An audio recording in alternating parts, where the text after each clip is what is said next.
April 18, 1942, 650 miles east of Tokyo, Lieutenant Colonel Jimmy Doolittle pushed the throttles forward on his B-25 Mitchell bomber. Feeling the aircraft shudder as it rolled down the pitching deck of USS Hornet, the carrier's bow rose and fell in heavy swells, each wave making the takeoff more treacherous. Behind him, 15 more bombers waited their turn, engines running, pilots sweating despite the cold Pacific wind. They had been spotted. A Japanese picket boat had radioed their position hours earlier, forcing Admiral Halsey to launch 200 miles farther out than planned. Every pilot knew what that meant. Barely enough fuel to reach the Chinese coast, if they were lucky.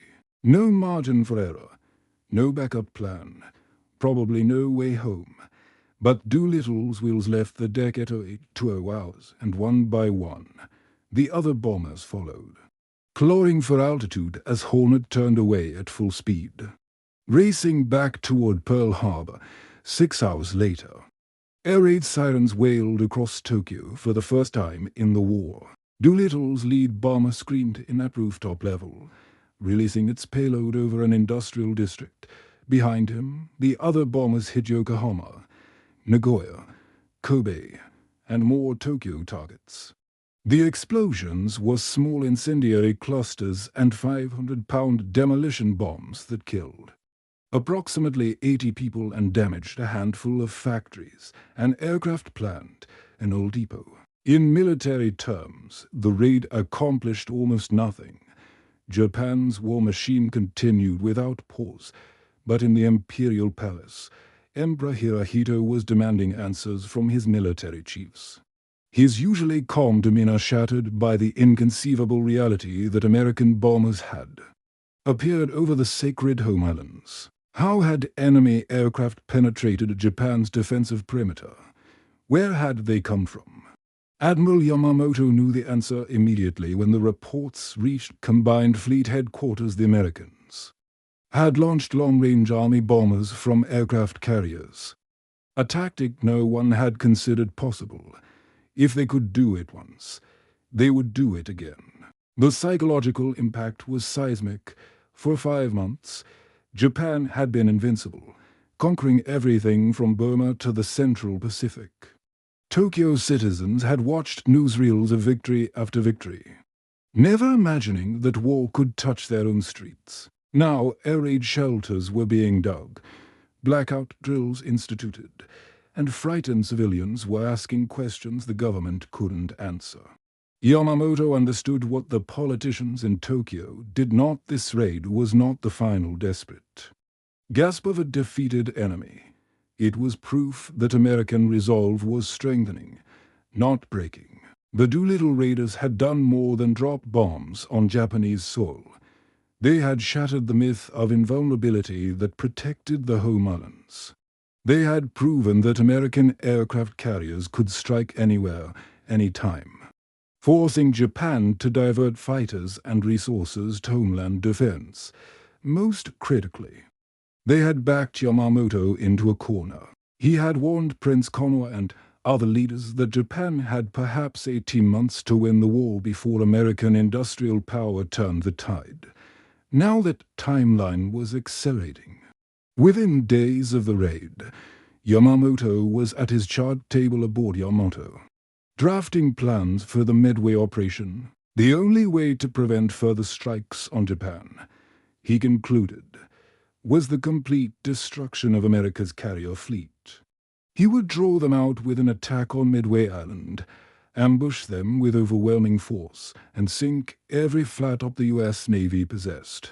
It was a sound plan, but it was also a plan born of desperation, forced by 16 bombers that had killed fewer than 100 people. The Doolittle Raid had cost America 1 aircraft shot down over Japan and 15 crashed in China, with 3 crewmen killed and 8 captured. But it had accomplished something far more valuable than the physical damage inflicted. It had forced Japan's hand, accelerating a confrontation at Midway that would determine the entire direction of the Pacific War. and it had sent an unmistakable message to Tokyo that the Americans were not seeking peace, they were only beginning to fight. June 4, 1942. Midway Island, 1,300 miles northwest of Pearl Harbor, the sky filled with smoke and falling aircraft as Admiral Yamamoto's carefully orchestrated ambush collapsed into catastrophe. 4 fleet carriers Akagi, Kaga, saw you, and hear you the pride of the Imperial Japanese Navy, were burning wrecks within 6 hours of contact with American dive bombers. Yamamoto received the reports aboard his flagship Yamato, positioned 300 miles behind the battle line in what was supposed to be a command position, but turned out to be a prison of helplessness. His face remained a mask of calm as staff officers brought each devastating update. But Vice Admiral Yugoki, sitting beside him, noticed the Admiral's hands trembling as they gripped the edge of the chart table. The first report came at Nunakagi hit by multiple bombs. Fires out of control. Then Kaga, burning from stem to stern. Her aircraft hangar roaring inferno. Soryu followed within minutes. 3 bombs hit, turning her flight deck into twisted metal. By evening, hear you, the last carrier still fighting, radioed that she too was ablaze and sinking. With them went over 300 of Japan's most experienced naval aviators. Men who had trained for years and could never be replaced in time. These were the pilots who had struck Pearl Harbor, devastated the Philippines, sunk the Prince of Wales and repulsed off Malaya. Now, they were gone, drowned or burned, along with the 4 carriers that had given Japan offensive striking power across the Pacific. Yamamoto had gambled everything on this operation. And American codebreakers had read his mail. Admiral Nimitz knew exactly where the Japanese fleet would be, exactly when they would attack, and he had positioned his 3 carriers Enterprise, Hornet, and the patched-up Yorktown in perfect ambush position northeast of Midway. The battle validated everything Yamamoto had warned about in those conversations with his ultra-nationalist friend Sasakawa before the war. Japan could win spectacular victories in the opening months, stretch out like an octopus extending its tentacles. But sustaining a prolonged conflict against American industrial might was impossible. Now the octopus was bleeding from severed arms, and the American shipyards were just beginning their work. Yet incredibly, the full extent of the disaster remained hidden from most of Japan's military establishment. The army was never told about the 4 carriers. Radio Tokyo continued broadcasting news of a great victory at Midway, claiming American carriers sunk and enemy forces in retreat. Only the Navy's highest officers knew the truth, and they kept it locked away, fearing the psychological impact on their own forces and the political consequences in Tokyo. Yamamoto ordered the fleet to withdraw, and for days afterward, destroyers picked through the debris field, pulling burned bodies from the oil-slicked water. The Admiral retreated to his cabin on Yamato and played shogi in silence, knowing that Japan had perhaps 6 months, maybe less, before American shipyards began producing Essex-class carriers faster than Japanese yards could replace their losses. But instead of using this moment to press for the political settlement, he had advocated the negotiated peace that might save Japan from total destruction. Imperial General Headquarters doubled down on expansion. The southern offensive toward Australia would continue. New Guinea must be taken, the Solomon Islands secured, Port Moresby captured, and eventually Fiji, Samoa, and New Caledonia to cut off Australia from American support. The octopus would keep extending its tentacles even as its heart weakened and its blood drained away. July 1942, Combined Fleet Headquarters, Hoshijima Anchorage, Inland Sea of Japan. Admiral Yamamoto stood on the deck of the battleship Yamato, watching summer rain sweep across the grey water, his mind occupied with plans for future air campaigns over Australia. completely unaware that 2,000 miles to the south, his enemy was preparing to seize the initiative he had just lost at Midway. While Yamamoto lazily studied maps and discussed the next phase of operations with his staff, coast watchers on an obscure island called Guadalcanal were sending urgent radio messages to Australian intelligence. Japanese construction crews were burning grass on the island's central plain, erecting rows of tents and loading equipment and building what could only be an airfield. The Japanese fixation on Port Moresby and New Guinea had created a fatal blind spot in their southern perimeter. Major General Tomataro Hori's South Seas Force remained laser-focused on crossing the treacherous Owen Stanley Mountains to strike at the main Australian base on New Guinea's southern coast, while Vice Admiral Nishizo Sugahara's naval air groups at Rabaul concentrated their daily bombing attacks on Allied positions round Port Moresby and up the New Guinea coast. Nobody in the Japanese command structure was thinking defensively because the concept itself seemed absurd. Japan had not lost a single island since the war began 7 months earlier. The idea that the Americans, still reeling from defeats in the Philippines, Wake Island, Guam, and a half-dozen other Pacific outposts, could possibly mount a major amphibious counteroffensive seemed laughable. Japanese reconnaissance flights over the southern Solomons were minimal and sporadic. The weather was frequently poor, the perceived threat was non-existent, and pilots were exhausted from flying daily missions against heavily defended targets in New Guinea. On the rare occasions when Japanese float planes did fly over Guadalcanal, they saw exactly what they expected to see: jungle, coconut plantations, a few native villages. Nothing worth a second look. This complacency extended all the way up the chain of command to Tokyo.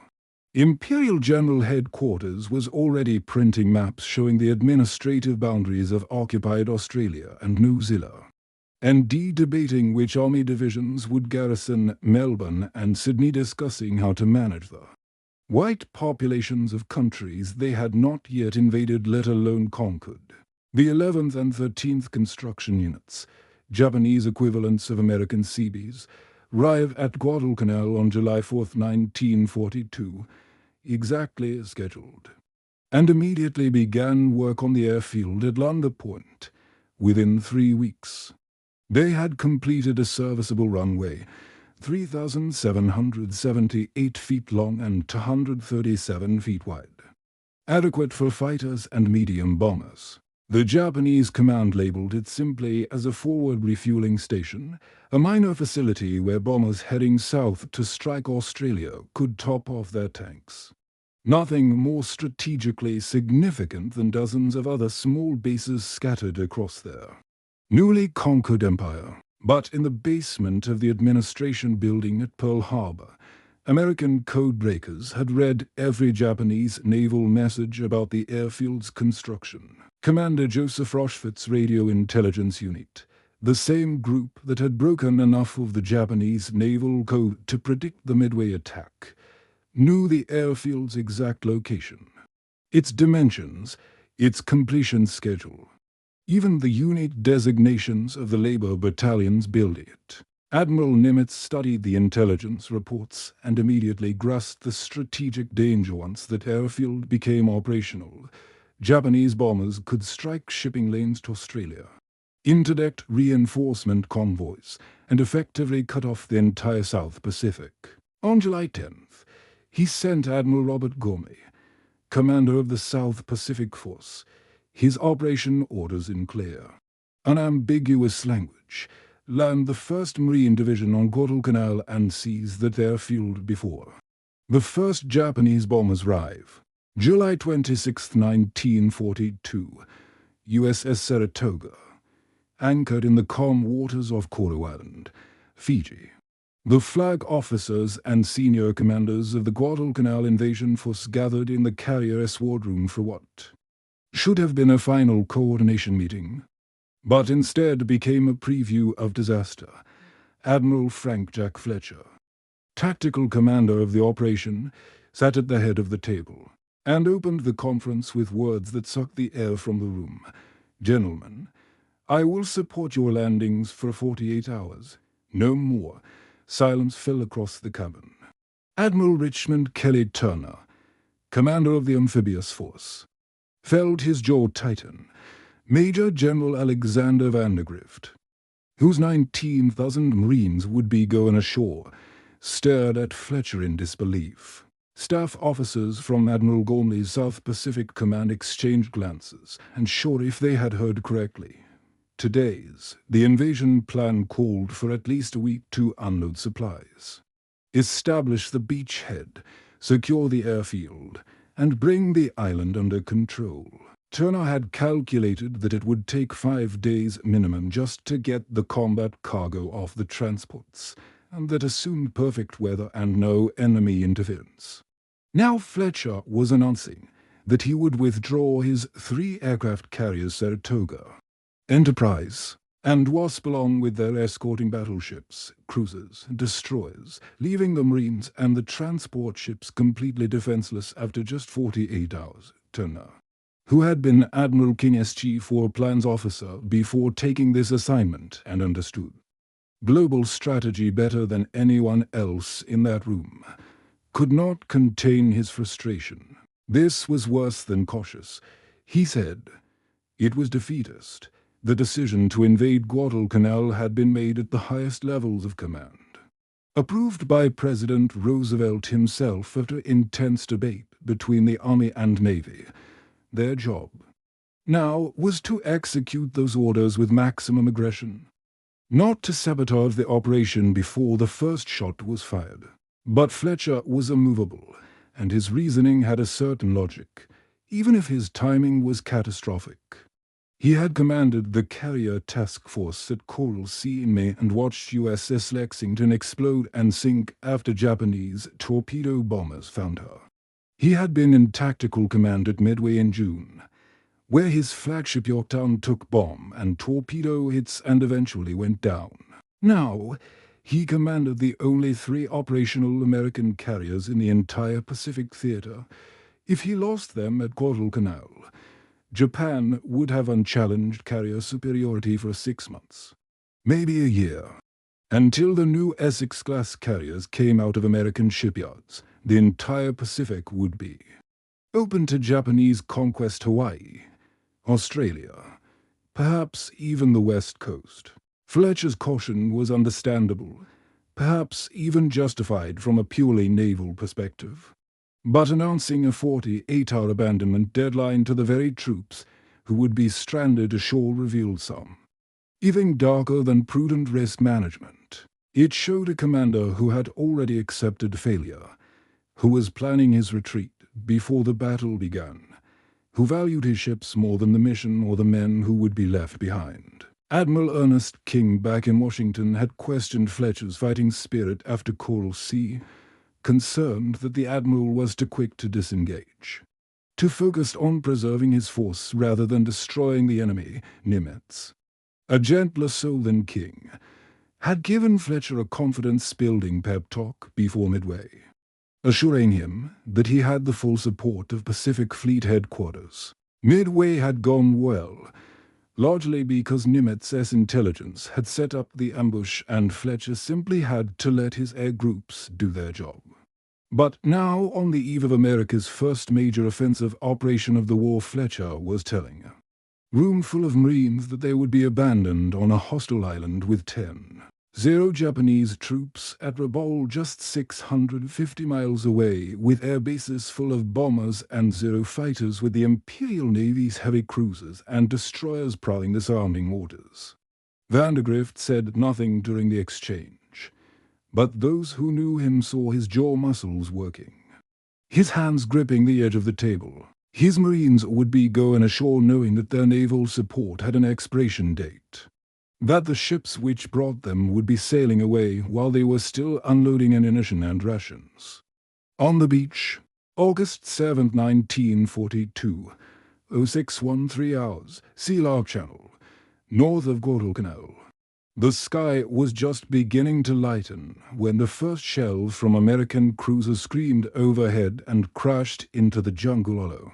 In Lunga Point, aboard the transport ships, 19,000 Marines of the 1st Division stood on deck, watching the gun flashes, feeling the concussion waves roll across the water, listening to the thunder of naval bombardment that announced America's first offensive of the Pacific War at 0650 hours.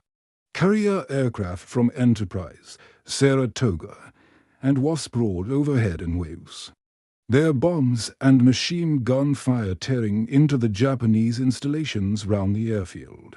Major General Vandergrift stood on the bridge of his command ship watching the island burn, knowing that surprise was complete, but wondering how long it would last. The landing craft hit the water at 0800 hours and began their run toward the beach Marines packed. Shoulder-to-shoulder faces painted with camouflage grease, rifles held ready, expecting at any moment the rattle of Japanese machine guns that would turn the assault into a bloodbath. But the beach at Red Beach, east of Lunga Point, was silent. The landing craft grounded, ramps dropped, and Marines splashed ashore into knee-deep water and stumbled up onto sand that had never seen combat. Still no enemy fire. The first wave advanced into the tree line, weapons raised, fingers on triggers, eyes searching for the hidden bunkers and carefully prepared killing zones the Japanese defenders were famous for creating. Nothing. The jungle was empty except for the smoke from the naval bombardment drifting through the trees. By 0900 hours, thousands of Marines were ashore and pushing inland, and the only casualties were men who had twisted ankles jumping from landing craft or been stung by jellyfish in the water. They found the Japanese camp within an hour, and the scene was surreal. Wooden barracks stood empty, freshly constructed but never occupied. The lumber still smelling of cut timber. Equipment was scattered everywhere, rifles stacked neatly against walls, ammunition boxes unopened, medical supplies still in their crates, in one large tent. Marines discovered a breakfast table that stopped them in their tracks, platters of rice still steaming slightly in the humid air, bowls of cooked fish and vegetables, cups of tea knocked over. Chopsticks dropped on straw mats or lying across half-empty bowls where Japanese construction workers had been eating when the first American shells arrived. Some men had taken a few more bites before fleeing. Others had simply stood up and run, leaving everything exactly as it was. The Marines looked at each other and began to relax. This was going to be easier than anyone had imagined. The Japanese had fled into the hills, abandoning the airfield, the supplies, everything. Some Marines began talking about being home by Christmas. Others made jokes about the Japanese being cowards who would not stand and fight. But across the Channel, on the smaller islands of Tulagi, Gavutu, and Tanambogo, Lieutenant Colonel Merritt Edson's 1st Marine Raider Battalion and the 2nd Battalion, 5th Marines were learning a very different lesson about Japanese soldiers. Edson's raiders had landed on Tulagi at 0815 hours, hitting the beach on the northwest side of the island, expecting light resistance from what intelligence estimated to be maybe for 100 enemy troops, mostly support personnel. Instead, they ran straight into Captain Shigetoshi Miyazaki's 3rd Corps Special Naval Landing Force, 250 elite Japanese naval infantry who had been stationed there for months and had turned the island eye. Into a fortress, the raiders moved inland through thick jungle, hacking their way with machetes through vines and bougainvillea, making for the ridge that ran down the center of the island. The terrain was brutal, almost vertical in places, and after 3 hours they had covered barely a mile and a half. When they finally reached the ridgeline and emerged from the jungle into a cleared area, they walked straight into a killing zone. Japanese machine guns opened fire from concealed positions dug into the hillside, interlocking fields of fire that caught the Marines in a crossfire with nowhere to take cover. Men went down screaming. Medics crawled forward under fire to drag the wounded back. And Edson realized instantly that this was no garrison of frightened construction workers. These were trained combat troops fighting from prepared defensive positions. The Marines tried frontal assaults and were cut down. They tried flanking movements and ran into more machine guns, finally. Some enterprising corporal discovered that by climbing the cliffs on hands and knees, Marines could get above the Japanese dugouts and drop grenades and dynamite charges straight down into the firing slits. August 7, 1942, 14:30 hours, Tulagi Island. Lieutenant Colonel Merritt Edson crouched behind a shattered palm tree, watching his raiders work their way up the coral cliffs with dynamite charges strapped to their backs. Each Japanese dugout had to be taken individually, and the cost in American blood was mounting by the hour. One position alone, a reinforced concrete bunker with 3 interlocking machine gun ports, took 2 hours to reduce and cost 15 Marine casualties before a satchel charge finally silenced the guns. Inside, when the smoke cleared and Marines entered the bunker, they found 17 dead Japanese soldiers and one who was still alive, badly wounded but still trying to reach his rifle. A Marine corporal shot him, then noticed a radio set in the corner of the bunker that appeared undamaged. He went back inside to retrieve it and was immediately shot twice by a Japanese soldier who had been playing dead. Another Marine rushed in and was also hit before a third man finally killed both remaining defenders with a Thompson submachine gun burst. This became the pattern throughout the afternoon. Positions that seemed cleared would suddenly erupt with gunfire as wounded Japanese soldiers who had been lying motionless among their dead comrades would rise up for one final attack. The Marines learned quickly to double-tap every body, throw grenades into every dugout even after it was supposedly cleared, and never turn their backs on ground they had already taken. By 1600 hours, Edson's center and left flank had pushed down the ridge about 600 yards, but casualties were already approaching 15% of the force, and they had not yet reached the main defensive line. They came to it just before dusk, a 3-sided ravine whose floor was an old British cricket field from colonial days, now overgrown with grass and surrounded on 3 sides by steep slopes that the Japanese had honeycombed with caves and firing positions. Machine guns were positioned to create interlocking fields of fire across the entire cricket ground, making any advance across open ground suicidal. Edson studied the position through binoculars as the light faded and made the only sensible decision they would dig in for the night and assault the cricket ground in the morning with proper preparation. That night, the Marines on Tulagi learned another lesson about Japanese tactics that would become horrifyingly familiar in the months ahead, at 2,230 hours.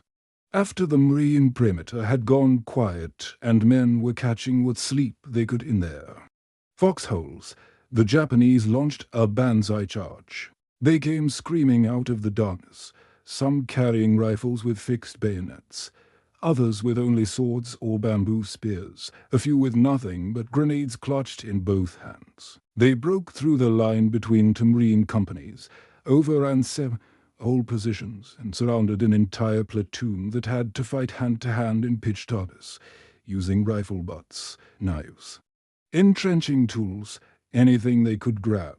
The Japanese drove up the ridge toward Edson's command post, getting within 50 yards before concentrated fire from the raiders' weapons company finally stopped them. Marines fired at muzzle flashes, at shadows, at sounds in the darkness, often hitting their own men who were grappling with Japanese soldiers in the confusion.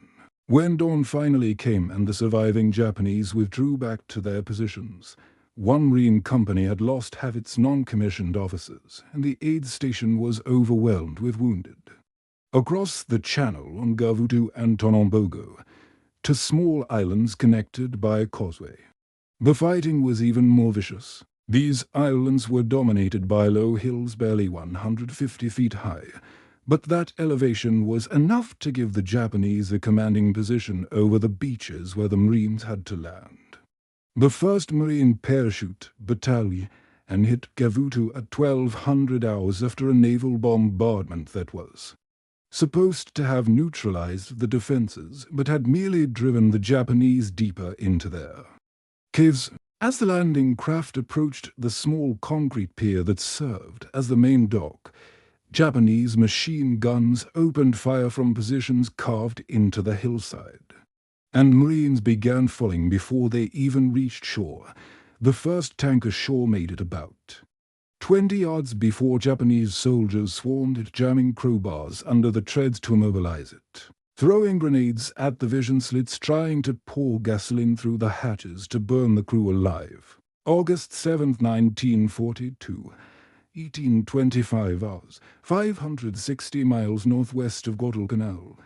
27 Mitsubishi G4M Betty bombers climbed to 13,000 feet over Bougainville, their bomb bays loaded for what was supposed to have been a strike against Australian positions at Port Moresby. Now, they were heading south toward a target none of the crews had briefed that morning, an American invasion fleet that, according to the frantic radio message from Tulagi, consisted of dozens of warships and transports. 18 Mitsubishi A6M0 fighters flew escort above them, including Warrant Officer Saburo Sakai, already an ace with over 50 kills who would become Japan's greatest surviving fighter pilot.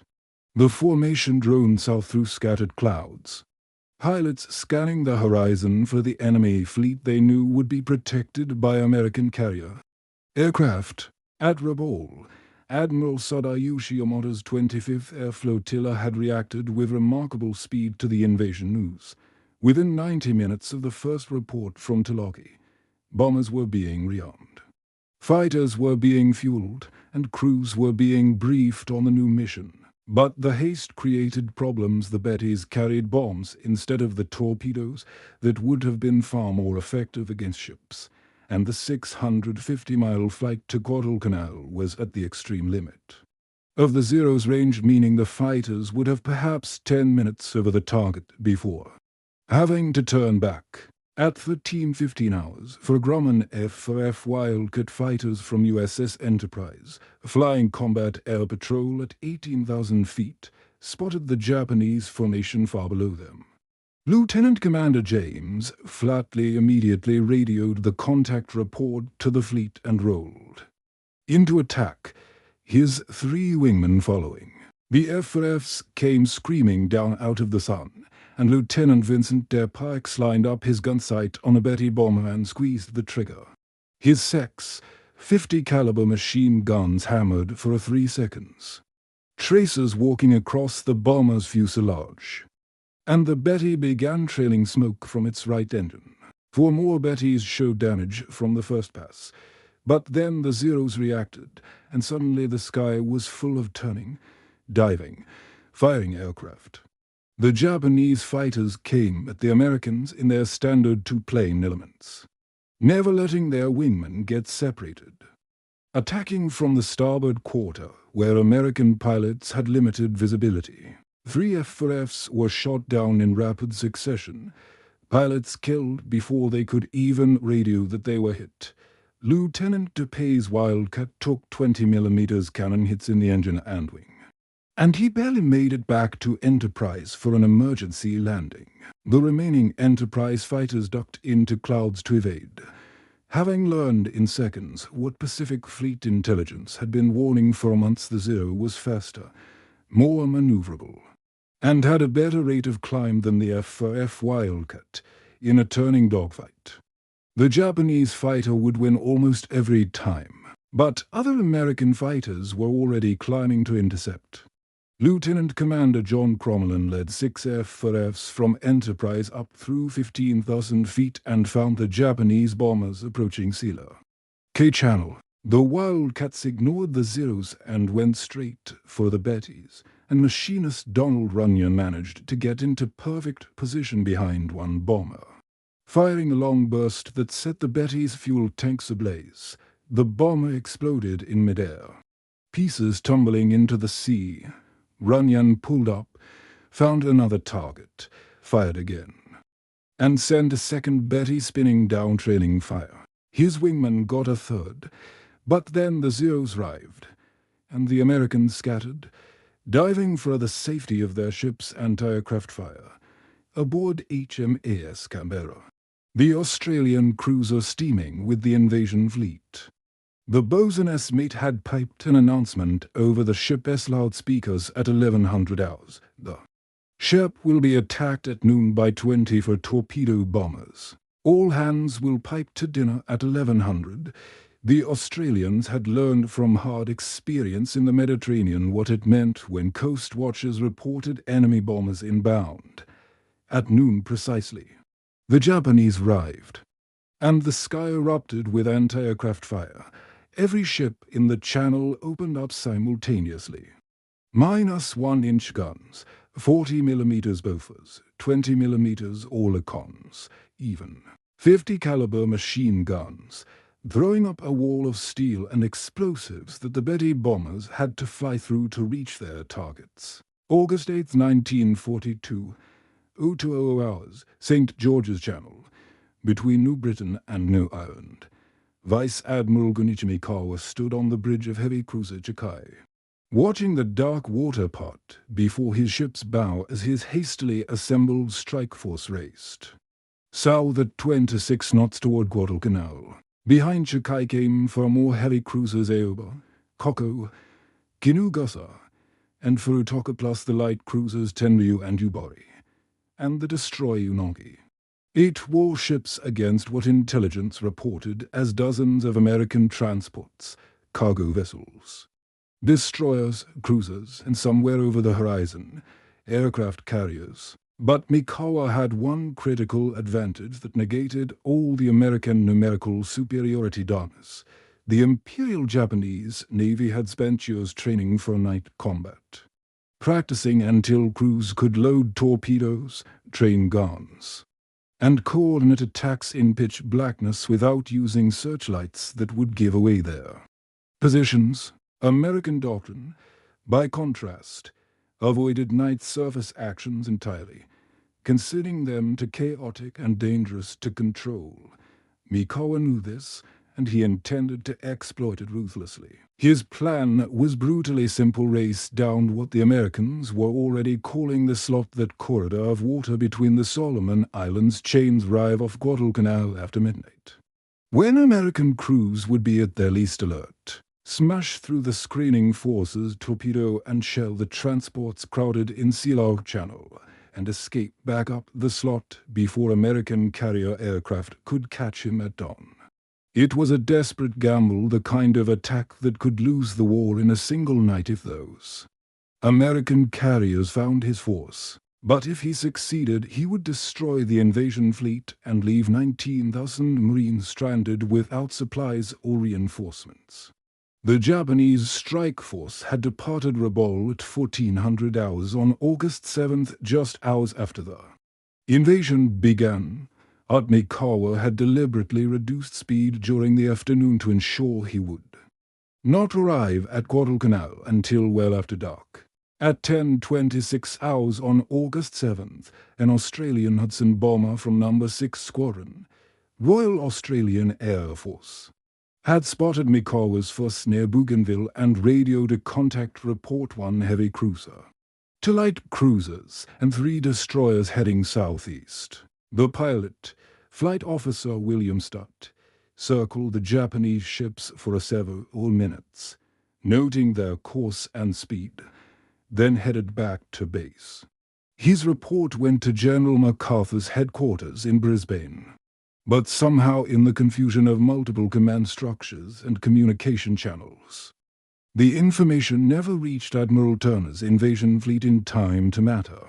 At 1500 hours, another contact report came in from submarine S-38, which had been patrolling St. George's Channel when Mikawa's force passed by heading south. The submarine skipper, Lieutenant Commander Henry Munson had tried to get into attack position, but the Japanese cruisers were moving too fast and had zigzagged away before he could fire torpedoes.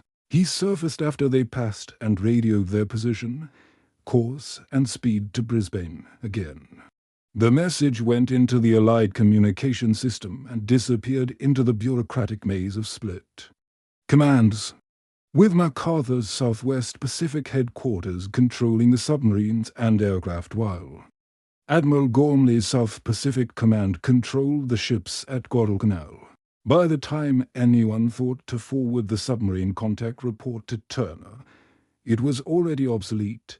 Admiral Turner had spent the evening of August 7th worried about exactly this kind of attack. He studied his charts and saw that the Japanese had a perfect approach route down the slot, and he had specifically requested that Admiral McCain's land-based patrol bombers conduct a special search-up that corridor on August 8th. But the message got gobbled somewhere between Turner's flagship, McCain's headquarters, and the seaplane tender Mackinac at Malaita, and the search was never flown. The slot remained unwatched, a 200-mile highway leading straight to the American transport fleet. Fletcher, true to his word, had already begun withdrawing his carriers. At 1807 hours on August 7th, less than 12 hours after the first Marines went ashore, Fletcher had requested permission from Gormley to pull out. Citing heavy aircraft losses, 21 planes destroyed out of his original 99 and fuel concerns.